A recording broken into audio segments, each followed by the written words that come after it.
બાલાસિનોર વિધાનસભામાં આવેલા કઠલાલ અને કપડવંજના પૂર્વ વિસ્તારમાં સિંચાઈ તથા પીવાના પાણીની વિકટ સમસ્યા ઉકેલવા માટે સ્થાનિક આગેવાનો તથા ખેડૂતો દ્વારા બાલાસિનોરના પૂર્વ ધારાસભ્ય રાજેશભાઈ તથા કપડવંજના પૂર્વ ધારાસભ્ય બિમલભાઈ શાહને રજૂઆત કરવામાં આવી હતી। ખેડૂતોની વેદનાને ધ્યાનમાં લઈને બંને ધારાસભ્યો તથા ખેડૂતોના ડેલિગેશને મુખ્યમંત્રી વિજયભાઈ રૂપાણી તથા સિંચાઈ મંત્રીની મુલાકાત લીધી હતી।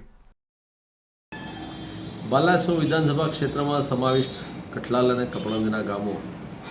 જે પીવાના પાણી અને સિંચાઈના પાણીની સમસ્યાથી પીડાય છે,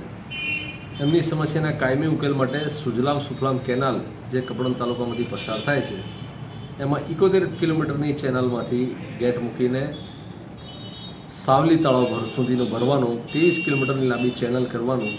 રજૂઆત ગઈકાલે અમે મુખ્યમંત્રીશ્રી સમક્ષ કરી આવ્યા, સિંચાઈ મંત્રી નાનુભાઈ વાનાણી સમક્ષ કરી અને બંને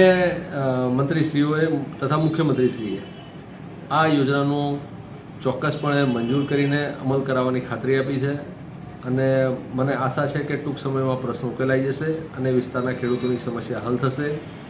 એ વિસ્તારના તળાવો ભરાવાથી, સૈડક નદીમાં પાણી આવવાથી પાણીના તળ ઊંચા આવશે અને ખેડૂતોને ચોક્કસ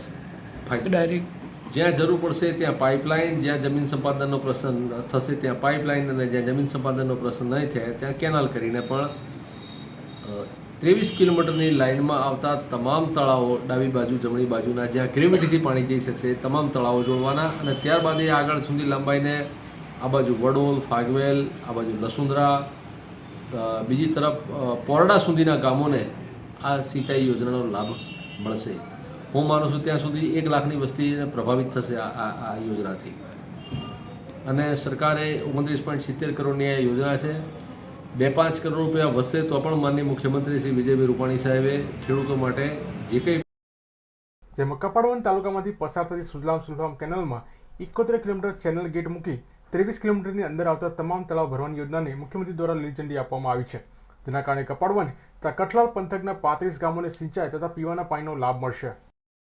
સુવિધાઓ મળી રહે અત્યાર લગી તો પાણી જે છે શરૂઆતથી આવે ને અમે કેટલા વર્ષથી પાણી અમારા બાજુ નહીં, બરાબર, ખેતી લાયકે પાણી નહીં કે કોઈ નેરની સગવડ નહીં। આ પાણી અમારું તળાવ ભરાય એટલે આખા અમારા 35 ગામના પાણી મળે, પીવાનું મળે અને ખેતી કરવાનું મળે। ઘઉં પાકે, ડોગરે પાકે, બધું જ અમારે પાકે। જો હજી પાણી ના આવે તો હજી અમને આનંદ થવાનો નહીં, પાણી આવે તો જ અમને આનંદ થશે।